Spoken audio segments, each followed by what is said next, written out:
Friends, तो कैसे हैं आप सभी। आई होप आप लोग अच्छे होंगे। तो मेरा नाम निशांत कुमार है और आप देख रहे हैं एनकेपी प्रतियोगिता 2.0। तो आज आप लोगों के लिए एक सामान्य ज्ञान प्रश्न उत्तर लेकर के आए हैं 26/11 पर आधारित। कल 26/11 का ब्लैक डे था, यानी कि कल जो था ताज होटल में कल ही के दिन बम किया गया था और आतंकवादी हमले का शिकार हुआ था कल ही के दिन ताज होटल। तो उस पर आधारित आप लोगों के समक्ष हम आर्टिकल लेकर के आए हैं। तो सीधे आर्टिकल की ओर प्रस्थान करते हैं। तो चर्चा में क्यों है। 26 नवंबर 2008 को पाकिस्तान स्थित आतंकवादी समूह लश्कर-ए-तैयबा ने मुंबई में Taj Mahal palace hotel, Nariman house, Oberoi Trident और छत्रपति शिवाजी रेलवे स्टेशन पर हमले किए हैं।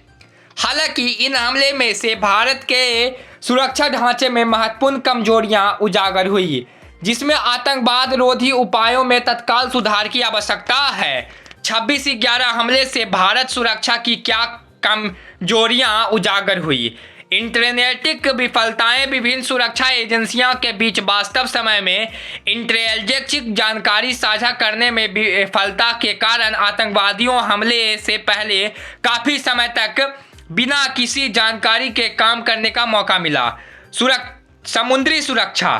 तो तटीय सीमाओं असुरक्षित हमलावरों ने एक पाकिस्तानी ध्वज लगे मालवाहक जहाज पर सवार होकर एक भारतीय मछली पकड़ने वाले जहाज को हाईजैक कर लिया। फिर संदेश उत्पन्न किए बिना भारत तटों पर उतरने के लिए इंटरप्रेट नोट नार्वे का उपयोग किया। साम्यवाद का अभाव।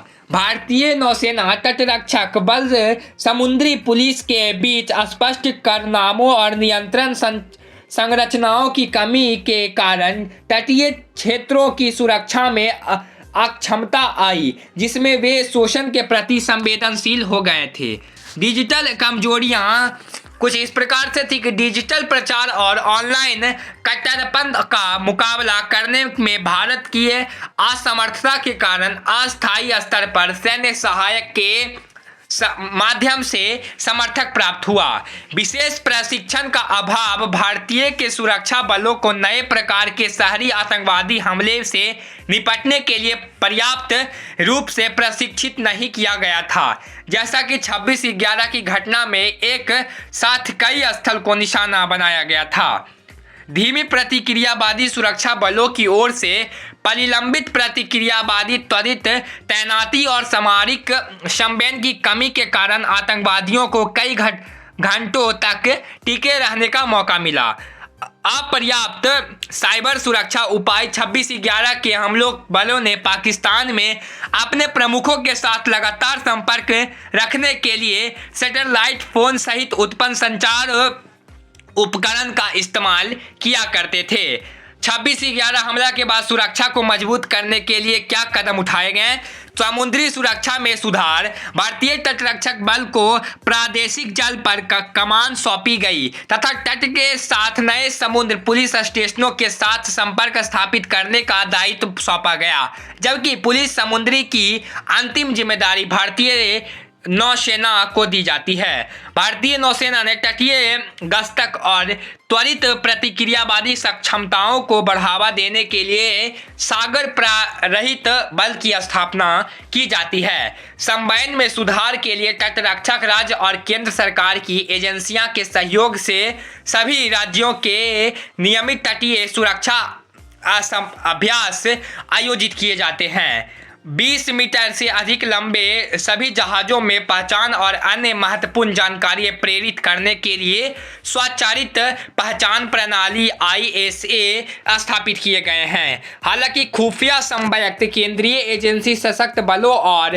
राष्ट्रीय पुलिस परिसर के बीच खुफिया जानकारी साझा करने के लिए संवेदन को बेहतर बनाने के लिए खुफिया यूरो के बहु एजेंसी केंद्र MAC को मजबूत किया गया है। MAC के चार्टर का विस्तार करके इसमें नई आर्थिक क्षेत्रों में शामिल किया गया था, जैसे कि कट्टरपंथ और आतंकवादी नेटवर्क का अधिक प्रभावी ढंग से विश्लेषण करना और उनसे निपटने का कारण।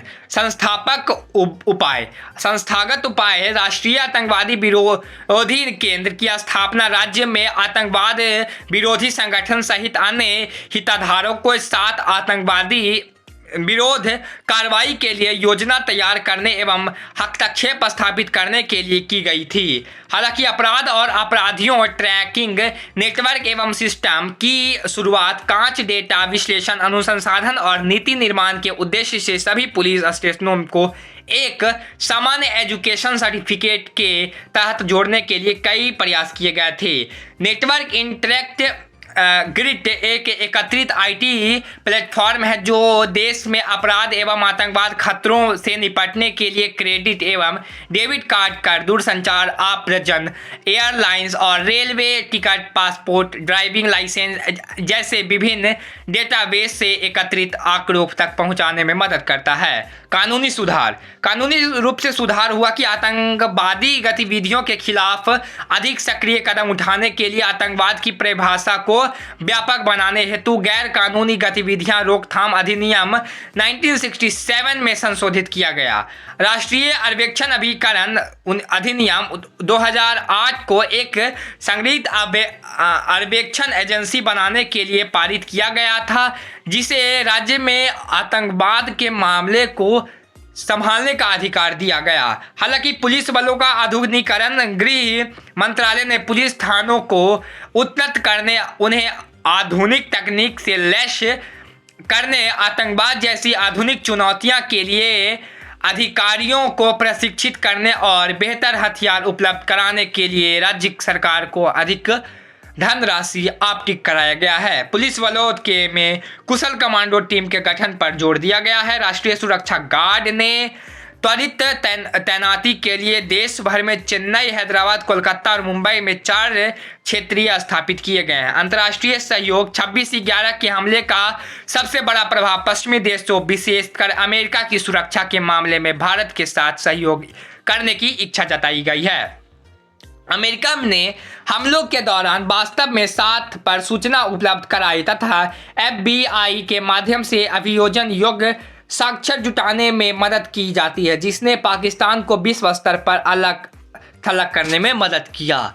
हालांकि आपको बता दें कि वर्ष 2018 में वैश्विक दबाव के कारण पाकिस्तान को फ्रीगेट सूची में डालकर दिया गया, जिसमें लश्कर-ए-तैयब और जैश-ए-मोहम्मद जैसे आतंकवादी समूह के खिलाफ कार्रवाई करने पर मजबूर होना पड़ा। हालांकि जागरूकता अभियान, इन अभियानों का उद्देश्य अस्थायी लोगों को समुद्री खतरों से उत्पन्न जोखिम के बारे में संवेदनशील बनाता है और उन्हें संदिग्ध गतिविधियों की सूचना देने के लिए प्रोत्साहित करता है। भारतीय तटीय सुरक्षा में लगातार कमियां क्या है?